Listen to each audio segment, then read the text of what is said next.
Hi, everyone, and welcome to the NOC Restore First Health podcast on the future of healing. Today, I'm joined by Dr. Christopher Bromley, a podiatrist, a wound care expert, and one of our leaders here at Restore First Health.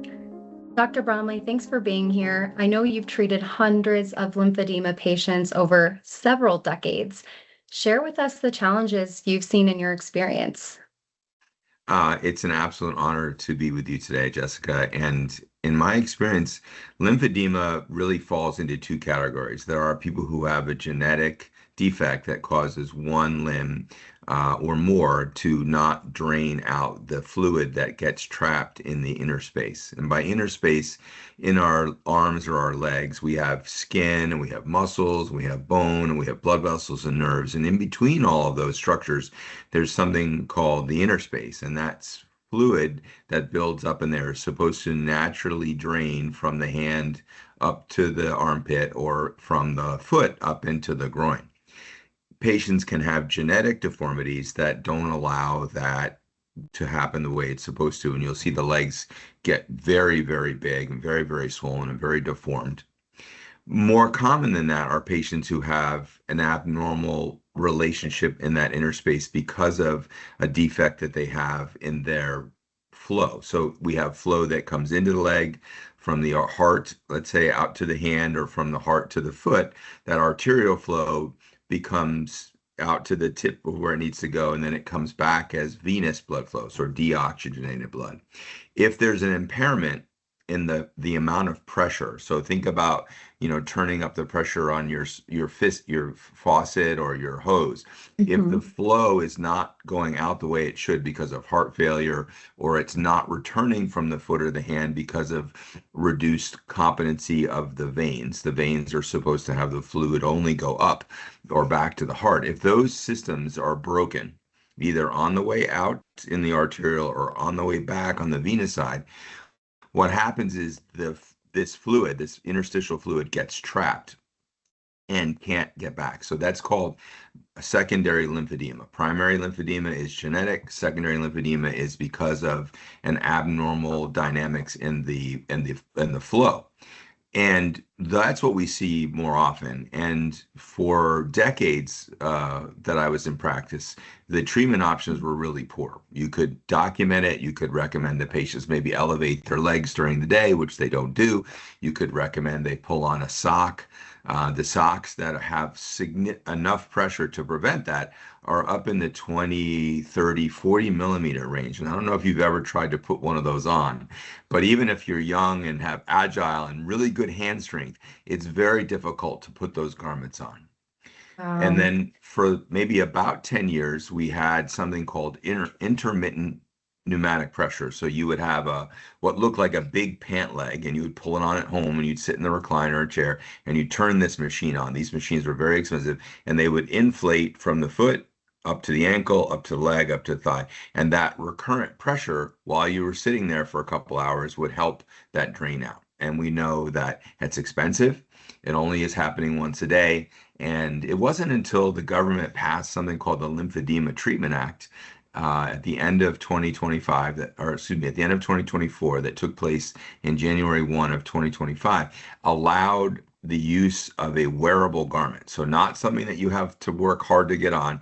It wraps around your leg very easily, and then you can inflate to the pressure that's comfortable. It can be on the lower leg and then up to the upper leg. We have a company that we work with that provides those. It's a covered item. The patients get 3 garments per leg twice a year, so you can change them and keep them clean. And it allows patients to have the support they need whenever they're up and moving around. So the advent of the newer Lymphedema Treatment Act was really a game changer, and then having a partner like the company that we work with allows us to have that product available for all of our patients. And why that matters is that if you have this lymphedema, and primarily due to the abnormal flow, you're going to end up with wounds because the skin is so stretched out, it actually doesn't have the ability to maintain its structure. And these wounds that occur on the lower leg, especially, are very difficult to heal because the fluid that's trapped in the leg wants to come out through that hole. So you've got to, if you're going to be successful to treat these wound patients, you've got to treat the wound, but you've got to treat the underlying cause, which is the abnormal flow, get Mm. reestablished arterial flow in, and then provide support to the leg with these wearable garments to allow that interchange of fluid to happen the way it's Mhm. supposed to, so that we can actually heal the wound.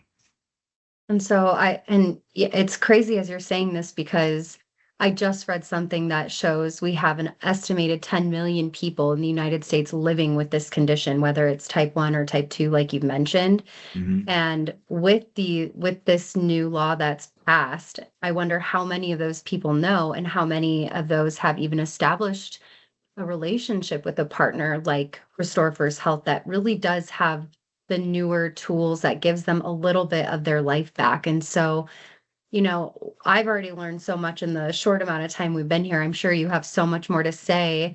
I guess before we close out, if there was one thing that you would want patients and caregivers to just understand about lymphedema and care at home, what would it be?